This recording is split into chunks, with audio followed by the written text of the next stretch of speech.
Death, taxes, Alex Palou. Two of them. Welcome back to Motorsport 101.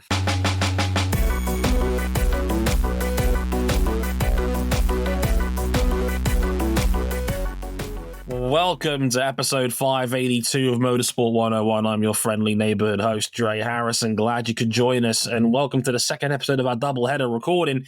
And, let's just say there was a reason we didn't have a standalone episode for IndyCar at Barber. Yeah, I wasn't there for it. That's definitely the reason we had in mind. We felt like we just couldn't do it without RJ O'Connell. Right, RJ? Well, you know me. I've actually, I can't even, do the whole earnestly go, IndyCar honk, RJ O'Connell here. No, I've been mostly too busy at my new actual job to be, that's why I didn't watch any of, Indianapolis until after Laguna Seca was done. By the way, it was on Laguna Seca, in case you missed the last episode. I was too busy doing that, but I heard that Yet another series where we can laugh and go, you thought it'd be different this time. He's so sports car pilled right now because that's his now actual paying job. Because he was at Laguna Seca covering IMSA's WeatherTech championship race over there. Oh, and Porsche won again. Woo. Oof. Fantastic. Stop celebrating, Cameron Buckley. Never. Enough. That's all I have. Just for saying that, another 20 kilograms to Toyota Gazoo Racing. We're going to have plenty of time to get into sports car racing's version of flirting versus sexual harassment in a future episode. But I gotta say, the sports car racing talk may come into play later as we examine, Dre, as you mentioned, Alex Palou's rare run of dominance. Not rare for his standards, but rare in the standards of, this is a spec chassis, choice of two engine series. There are very few things that you can play around with mechanically to be this good. Now it's Palou has hit another level. In case you missed it, he has won the last two IndyCar races, meaning he has won 4 out of the first 5 to start this season. And we'll get into some of the details and nuances behind that very shortly. But I can tell you, it's the best start to an IndyCar season since 1964. I'll explain why in a moment, but there's a lot to break down here because I wanted to do a bit more of a deep dive into not only Palou's brilliance, but the impression that I'm starting to get that people do not like the fact that Palou is dominating. And I'll get into deeper details on this later, but the general vibe for me of essentially, it's like the series doesn't know how to handle the fact that one person is dominating, which is something that IndyCar takes a lot of pride in normally not have happen. So we'll talk about it, and we'll try and break down where we're tripping up over ourselves. Is it Palou's fault? Is there more to it than this? Spoiler alert, there probably is. But we'll be discussing that over the next 40 minutes or so right here on Motorsport 101. Of course, a quick review as well of Barber and the Indy Grand Prix. Not an awful lot happened in either, to be completely frank with you, but we'll talk about them anyway. Places you can find us in the meantime real quick: youtube.com/Motorsport101, facebook.com/Motorsport101. We're on Twitter at Motorsport_101. We're on Instagram at Motorsport101pod. If you want video highlights of the show, you can tune in over there. We are also on Blue Sky individually at Dre Harrison, RJ O'Connell, and C Buckley 917.bsky.social. And if you really like us, you can check us out on our website, motorsport101.com. Check out the blog section for more of my extended thoughts in there on both MotoGP's French Grand Prix and both recent IndyCar races at Barber and at the Indianapolis Road Course Grand Prix. And of course, if you really, really like us, you can back us financially on Patreon, patreon.com/Motorsport101. $5 gets you early access to all of our podcasts. You can upgrade to the $10 tier to listen to some of these shows live as they're being recorded, as Ghost Raptor, Jason, and Vic are doing right now. Hope you guys enjoy the show. Right, after this, we'll get into IndyCar, and, well, it's the Alex Palou show, figuratively and literally. See you in a bit.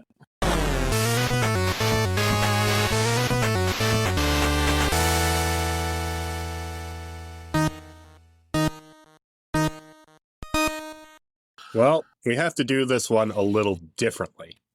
Alex Palou has utterly dominated the last two IndyCar races. He led practically lights to flag at Barber, pulling away from Scott McLaughlin early and never looking back in a caution-free win by 16 seconds over also early running surprise runner up in the top of the field, Christian Lundgaard. Dre? Free my brother Lundgaard. Anyway. And the aforementioned Scott McLaughlin. 1 week later at the Indy Grand Prix, it was a familiar story. Qualified on pole, and while he was beaten off the line to turn one by Graham Rahal, Alex Palou mounts a comeback on his stickier black tires in a race mandated into a 3-stop 2+2 compound split by IndyCar. He used the traffic of Jacob Abel and a lap down Colton Herta to pick Rahal off into turn one towards the end of the third stint, and then used his sticker reds to utterly decimate Pato O'Ward and Will Power to take his 4th win in 5 races. The best statistical start to an IndyCar season since A.J. Foyt in 1964. Yeah, let's put that in a little bit of context. Palou's kicker was 2nd. Sebastian Bourdais was 3rd in Champ Car. And that was in 2007, by the way. So 2007. 2006, sorry. 2006. Man, it's amazing that AJ Allmendinger pushed into the title as far as he did. And Dan Wheldon's in the Indy Racing League and the IndyCar Series in 2005 was 6th. And it doesn't hurt that Dan Wheldon's 4th win was a race you might have heard of. Just up the street from Barbecue and Bourbon, the Mug and Bun. The Taco Bell we don't speak of. And all of that takes Alex Palou's average finish this season to a terrifying 1.2. In hindsight, kind of crazy that Kyle Kirkwood won Long Beach. Barely. It has never been more pullover. Dude, Dre, you had some other stats, like there were some other stats about how like his average finish this in every competitive session the last while is like absurdly high. If you 3.5. 2.5. If you took it's gone up. If you took the average of every Alex Palou session outside of preseason testing and the first Indy 500 Open test we had on Monday, his average finish, including practice sessions, is 2.5. The one that gets me, Alex Palou's average finish since joining Chip Ganassi Racing in 2021 is 5.3. Yeah, that includes a year where he was basically frozen out of the team due to the whole legal row with McLaren. What this is, essentially, because this is year 5 of Alex Palou at Chip Ganassi Racing, he's Nikola Jokic. He's the Nikola Jokic of IndyCar. 360 no-scope from the three-point line. Yeah, that's what Palou is. Difference is, he's not the LeBron no-help meme like Jokic was last night. Because he has a hell of a pit crew and a hell of a car this year. Look, what he's done is he's simply exchanged sneaky dominance like he had last year in 2023 for standard dominance, where he is just putting boots to asses every weekend. Watching him in the last almost every weekend except Long Beach, where Kirkwood genuinely was just better than him. Look, we're not taking anything away from Kirkwood. He deserved the win at Long Beach. He was genuinely outstanding now. Like, it is an outlier. And even then, Kirkwood drove a perfect weekend and only just barely. He needed the perfect weekend. Yeah. He needed the perfect weekend. Anything less than that on that final stint, and Palou beats him there too. Look, I'm a relatively new IndyCar fan compared to my 2 co-hosts in front of me here. I have never seen this. You've been watching for about a decade. It's not that new. Yeah, look, my first year was, God, this is actually my 10th season watching IndyCar now. I remember Montoya's late title campaign. I think it was 2015. Yep. So this is my 10th year watching IndyCar. And, like, I have never seen this. Like, this is utter... You know what it is? It's... You know how you know it's truly dominant? Inevitability, where it feels inevitable that Alex Palou is just going to top the session and beat you. That's not It's- supposed to happen in this series.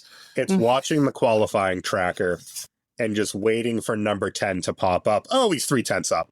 You know what it was? I actually did watch a bit of the Indy Grand Prix, the Sancio Grand Prix at Indianapolis, right? I watched about, I'd say a third of it. I saw that Graham Rahal got in pole position. By the way, Rahal, Letterman, Lanigan, whenever they turn up at the Indy road course, for some reason, just unlocks that Schumacher gene. Boosted. Set a meme. Yeah. Like we thought this was one of Christian Lundgaard's best racetracks. It actually is just RLL. Graham Rahal puts the car in pole position. I'm like, okay, I'm impressed. Come back to me in a bit, and I'll figure out how Alex Palou rips his heart out like Kano in Mortal Kombat. Yeah, because that same session, Palou goes 4 tenths quicker to take pole position. It's you know what it is, Dre? It's 2 years ago in F1.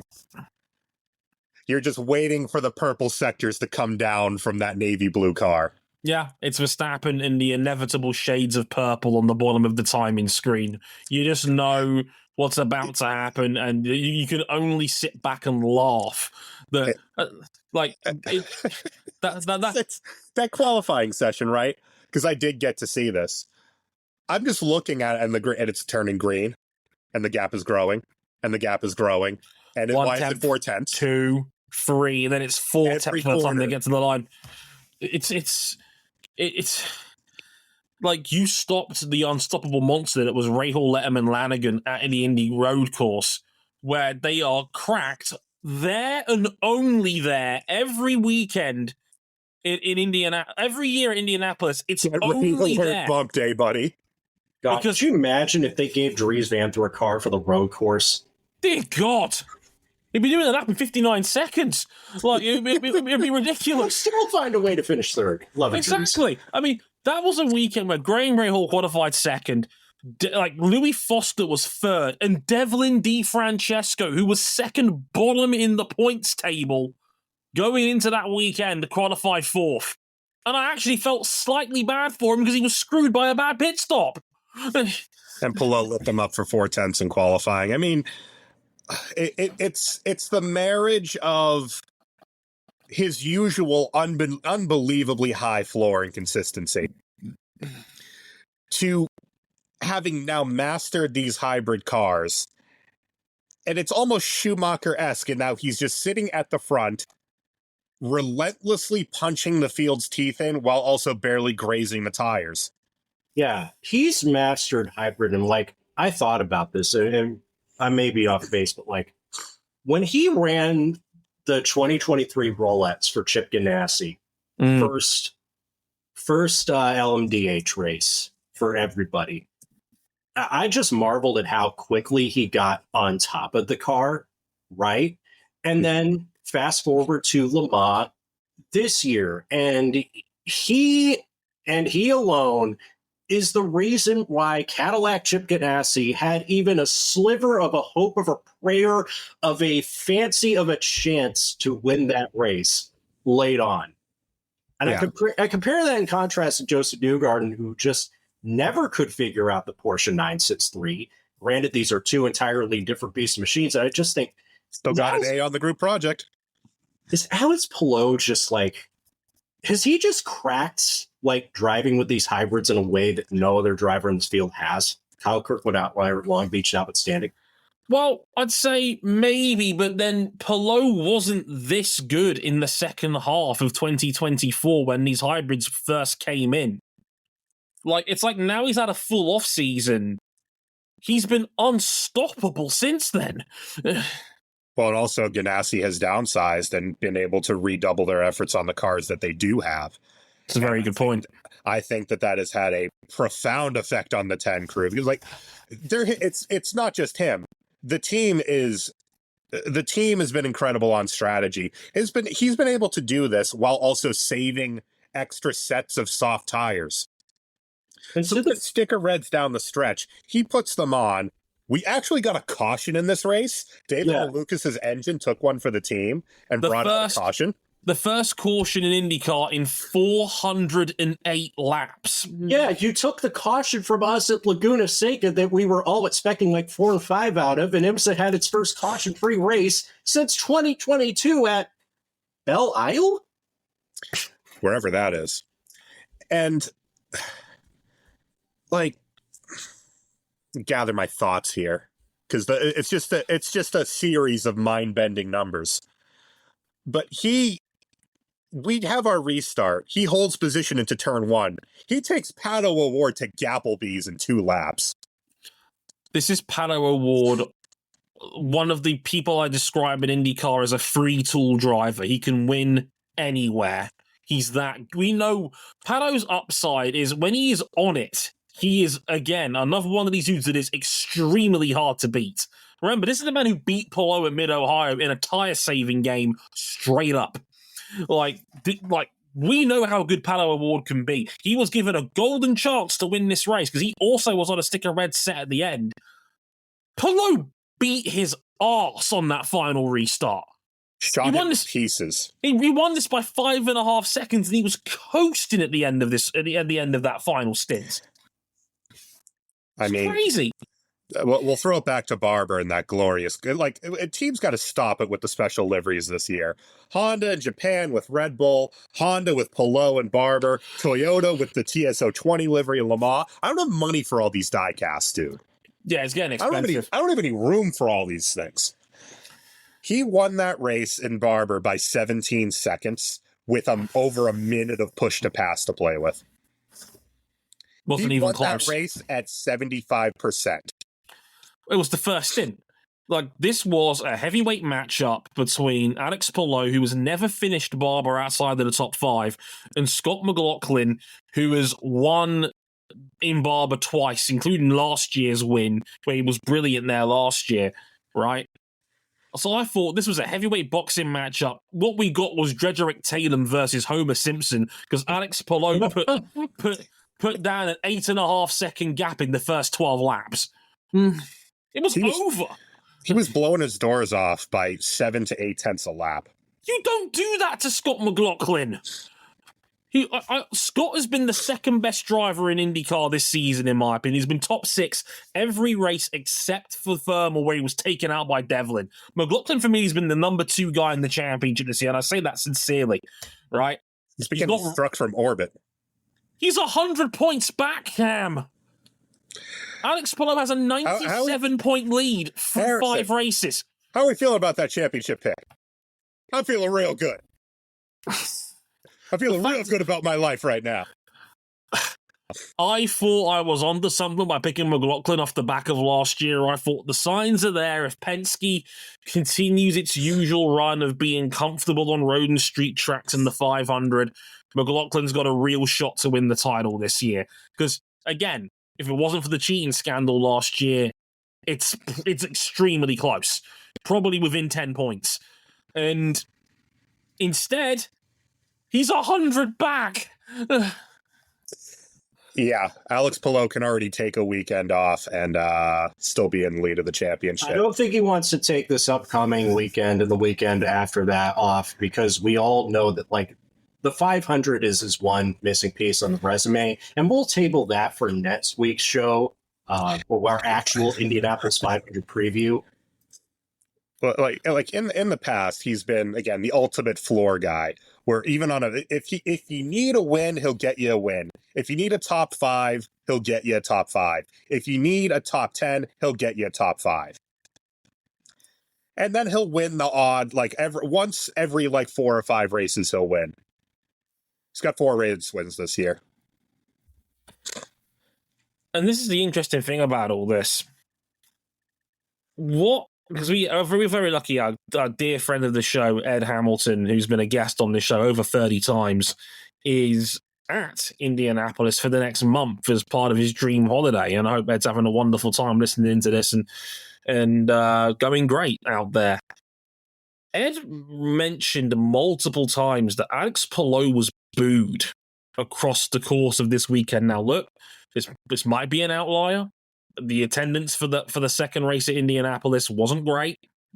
We could see it on the hard camera. There wasn't a huge turnout by any stretch of the imagination, so maybe it's just an outlier and a small sample of Indianapolis is built to hold like 500,000 people, and anytime you get even a fraction of that, it looks empty. Indeed.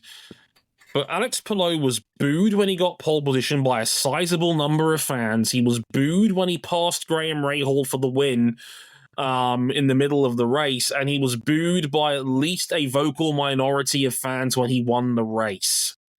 Now, on a slightly serious note, I don't think there's any real credible reason to boo Alex Palou based on his character as a person. He's a puppy. What are you talking about? He broke a contract with McLaren. He's such a bad guy. This has been paid for by Zach Brown Enterprises. Right. And that's really the only black mark you could really say about Alex Palou as a person. And even he has completely owned that mistake and has been very vocal in saying that he screwed up and how he handled it. Everything I've ever been told, and I've worked for both sides of the auto sport aisle, if you know what I mean, in regards to IndyCar and talking to people that work in these circles, no one has ever had a bad word to say about Alex Palou as a person. Alex Palou's given me some of the best on-the-record and off-the-record stuff I've had in my job. That was for the Indy 8 hours. He is candid, he is kind, he is sincere, he's funny, he has... you gotta remember, this is a guy who's doing this in his second language. It's worth pointing that out as well, because this is a Spanish guy who lived in Japan for multiple years as well of his life. You could argue it's maybe his third language, and yet he's still incredibly candid, very classy with the media. I worked with Jack Benyon at the race, who glowed talking about Alex, saying, look, he's always been thoughtful, he asks about me and my family, he cares, he's candid. You can see his brain think when he talks because he wants to give you the best answer he can give you. And this was even during the midst of his McLaren scandal. He was trying as much as he could to be as open and as fair and as candid as possible. Like, people like Joseph Newgarden swapped his helmet and basically wrote him an Oscar speech in the comments, right? No one could say shit about Alex because he's so damn nice that they can't even be mean when they're trying to beat him. That says it all. Like, and Joseph Newgarden, I've argued, is the face of this series. Like, the man had no right to be so friendly towards me and the other fans that I got to meet him with in Milwaukee last year after the worst day of his entire season. And he didn't have many he was of those. Disgustingly nice. And this is the point we're making. It's almost purely off the dominance as to why it is he's all being booed. About the dominance, because I've said it, and it doesn't matter whether it's pick a dominant driver in F1 in your lifetime, whether it's Sebastian Bourdais in Shankar, whether it's Marc Marquez in MotoGP, whether it's Ferrari in WEC or Porsche Penske in IMSA, nobody likes a winner. They like a winner after the fact, but nobody actually likes watching a winner in the moment. We all universally like Alex Palou in the M101 Discord, but we had multiple members begging for somebody other than Alex to win this race. Begging for someone other than... we had people openly root for Graham Rahal, which is, look... In our server, that is an insane statement. Look, I don't dislike Graham Rahal anywhere near as much as I used to. My stance on him has generally softened over the years, but he's not topping any personality charts in our Discord server. Let's be real here. So for that to happen, says it all that people are desperate to see Alex Palou get taken down a peg.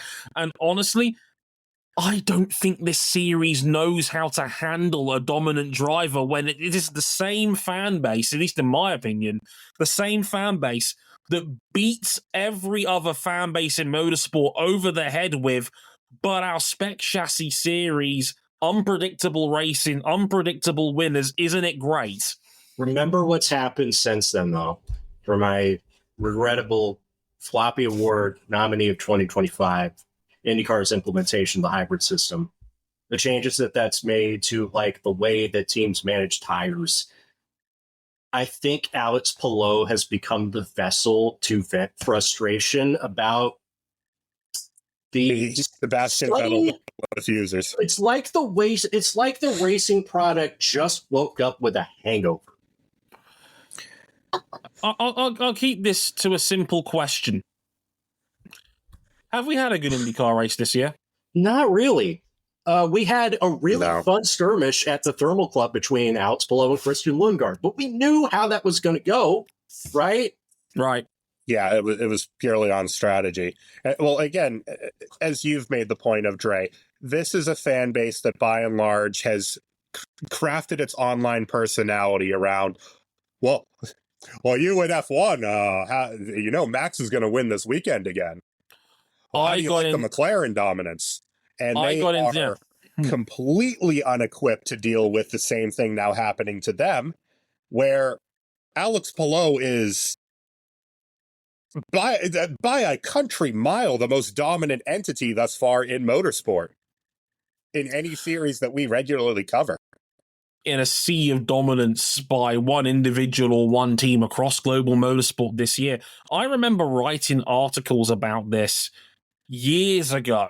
Do you remember when Fernando Alonso ran the Indy 500, qualified in the top 5?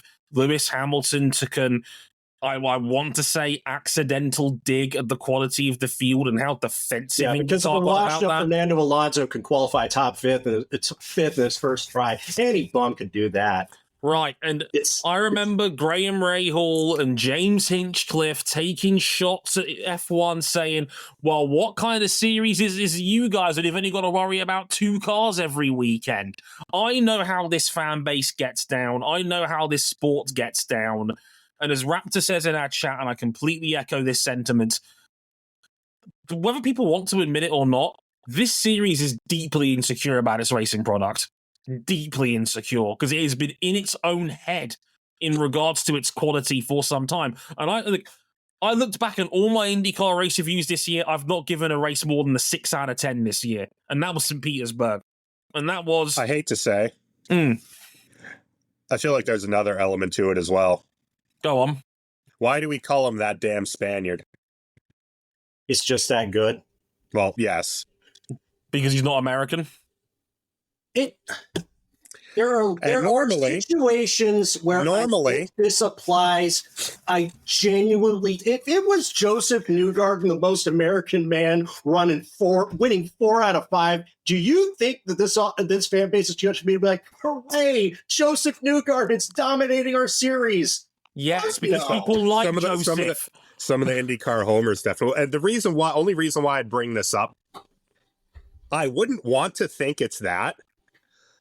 But remember what the sport did in the 90s when too many Europeans were winning?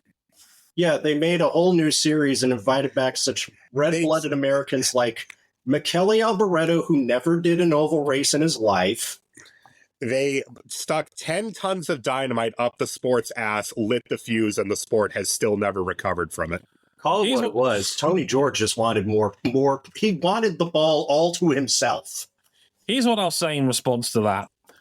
1, Joseph Newgarden, if the cheating scandal of last year proved anything, is that he is a room splitter at worst, and he has a huge vocal fan base who stood up for him massively, especially when he cried during that press conference at Barber when the cheating scandal went down, and were very, very quick to forgive him, including you, Mr. RJ O'Connell. We have the tape.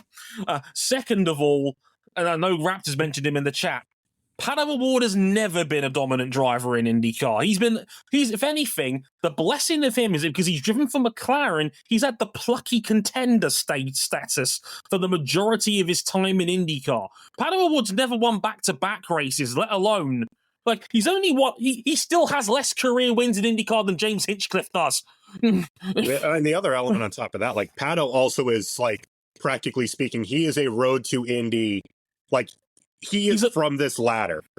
He is a homegrown IndyCar driver, even if he did take a couple minutes out to have a can of Red Bull over in the Red Bull he was put junior on program. He was put on a plinth as an example to Europe to say, fuck you, we've got talent too. That's the point. That should have been Carl Kirkwood. Instead, it was Palou Award. And Palou, again, came out relatively out of nowhere, where it's O'Connell and I going, hey, this kid from Super Formula, he's going to be real good. But he's come out of nowhere from outside just the entire sphere of IndyCar thinking. 1 year at a front-running team, and he kicked the door off the hinges. The hottest this series has been in my time as a fan in terms of popularity was when it was Alex Rossi versus Joseph Newgarden beating the piss out of each other week to week as two American stars that were going to be the faces of this series going forward. One of them had a 500 win. The other one was about to get two. I don't want to be the person that goes all the way with this, but I absolutely do think there is a degree of xenophobia involved in this in terms of where these people hail from, because it happens here in the UK over our sport all the time. I promise you, there is I work for Autosport on the Motorsport Network, and I get British bias in the comment section every other video we make, and to a degree, I understand why. Well, you are a British biased fan, you, the internet Sebastian Vettel fan. Trying to hype up Lando Norris every week because he's British, specifically the right kind of British. Right. The plucky rich kid. And look, you're talking to a Sebastian Vettel fan. Are you honestly trying to tell me the most offensive thing that man ever did was point a finger and bleach blonde his hair, and you're telling me that he was deemed an arrogant disruptor purely because of that, and it had nothing to do with the fact he was a German dominating a British ran sport? It had a lot to do with the fact that he kept beating everybody's favorites into the ground every other weekend. Rather than being Lewis Hamilton, who was arguably the peak of his popularity before he went to Mercedes. Look, I don't necessarily... All of this all stacks together. Yeah, it's little things that add up that paint a picture of, hang on a minute, we don't like the dominant guy winning. And look, I know this is an across-the-board problem for American sport in general. Look at the Golden State Warriors. Look at the New England Patriots. The Kansas City Chiefs. The Kansas City Chiefs, the Yankees, the Dodgers off last year's World Series. We don't like dominance in our sport. Excuse me, I know day one haters of Patrick Mahomes. They didn't need to turn into haters over time. Oh, yeah. The ironic thing is, the one series that IndyCar has been looking up at for the last 30 years since it blew itself up because Tony George wanted all the balls in his side of the court and nobody else's. NASCAR is having an identity crisis because now they don't really have a dominant driver. You can make the argument that there's one, but there only has one championship to show for it. And now those same fans are hemming and hawing about, well, should he really be at Indianapolis instead of focusing on his real job? His real job, which, by the way, I don't think NASCAR's put together a good race since the first month, and that should absolutely mortify everyone running NASCAR right now. And let's not forget, he's also on a recovery path because of racism. Yeah. And there's no getting around that. And look, let's not beat around the bush here. Pardon the pun. But this is a series that has tried very hard to make Kyle Larson its face, and it's not worked out that way for obvious and not so obvious reasons. Kyle Busch might be the face of the sport now. He's the respected veteran. If we took the time to unpack all of NASCAR's bullshit, we would be here for 3 more days. God damn it, I realize what I've just done. We've let NASCAR jump the shark in an IndyCar podcast. My apologies. Well, it's okay. Damn it, O'Connell. It's okay. NASCAR's jumped the shark with its entire on-track and off-track product at this point. So I think I'll salvage RJ and throw RJ a bone here. The point he made about the hybrids, I think, is the real problem here. I think RJ was spot on 10 minutes ago when he said the point of the real reason is these cars are not producing entertaining racing right now, and the outlet for their frustration is the guy that is mastering these hybrids, is winning every weekend, and is dominating the field. And the real reason is these cars can't race each other very well. Yeah, we're 13 years into this chassis. We've stuck so much extra shit on and in these cars that they just don't produce a good racing product. And in the pivot to more aggressive tires this year, one, you've made the guy who's exceptional on tires even more dominant, because that's Alex Palou's ace in the hole practically every weekend. But also, it's like when F1 went to the ultra aggressive tires, a little over a decade ago. 2013. Realized, well, let's just run to a pace, because it's still not worth trying to get around people. At certain tracks, you are just better off running multiple, a huge percentage off the pace and just managing tires. That's the problem where we're at now in F1, where the tires are they're the worst of both worlds. You've got a tire that doesn't last, but the cars race so poorly that it's not worth making an extra pit stop anyway. We are in a very strange place right now where, okay, I can put it to you better this way.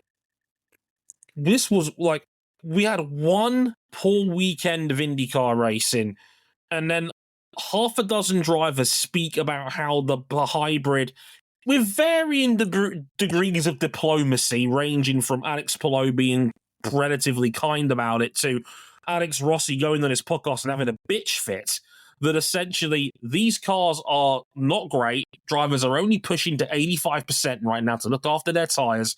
And within one weekend, IndyCar immediately mandated a 2+2 compound free stop race at the Indy Grand Prix, a race that's always a free stopper anyway. And this was after adding laps to the duration so that it rewarded tire saving again.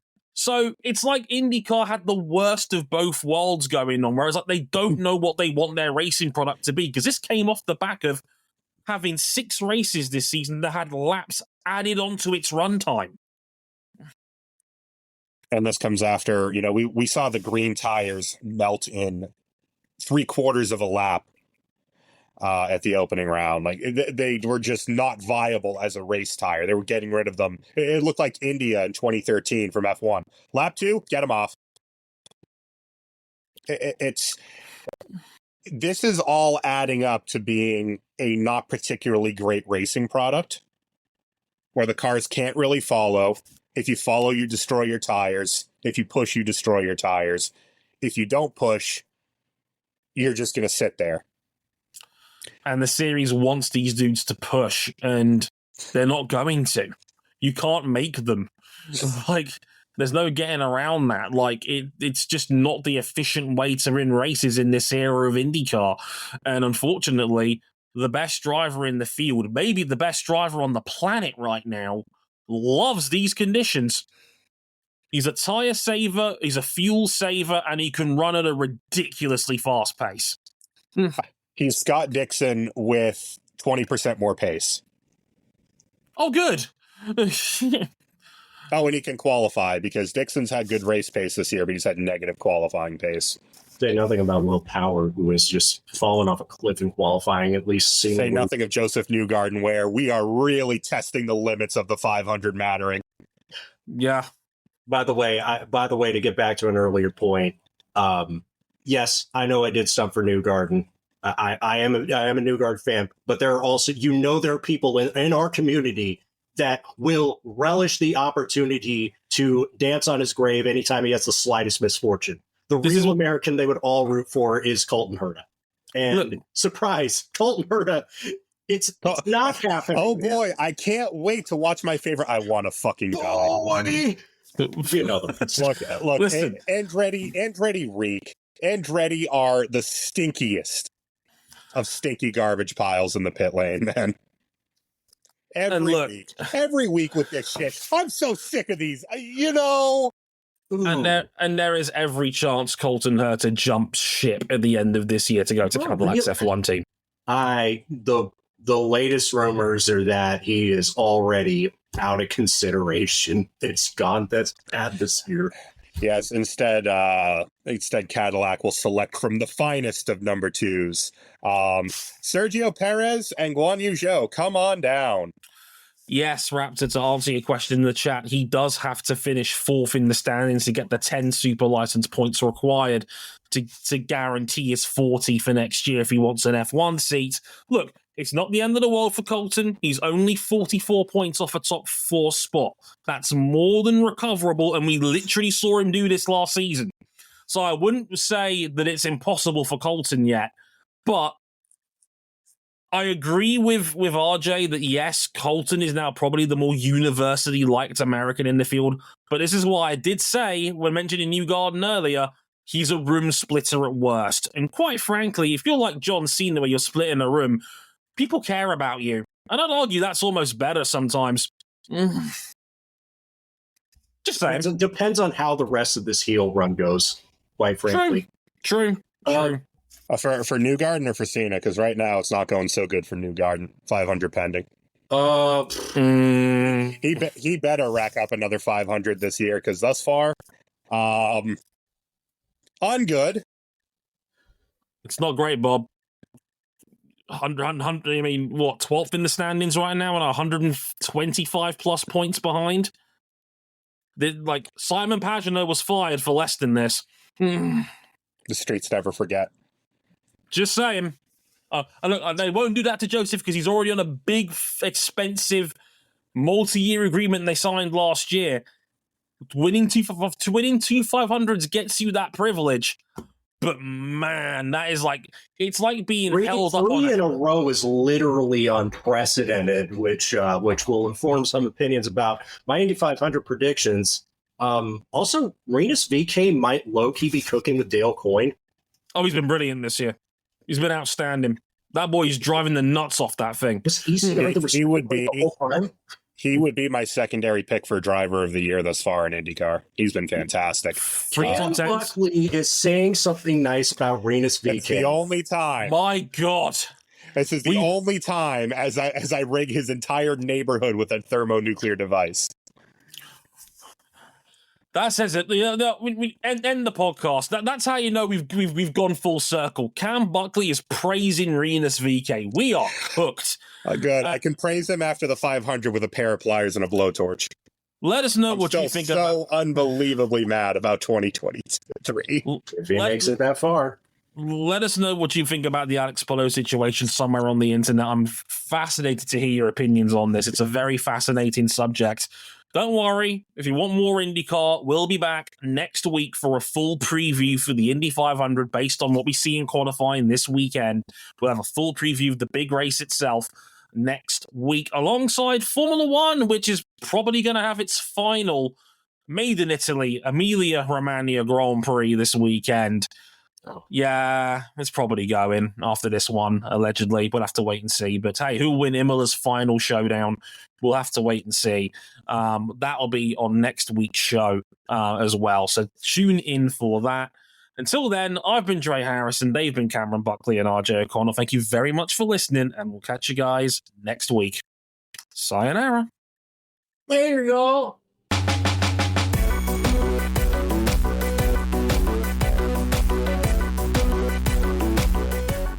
But don't mean a thing without a Borg Warner. Please.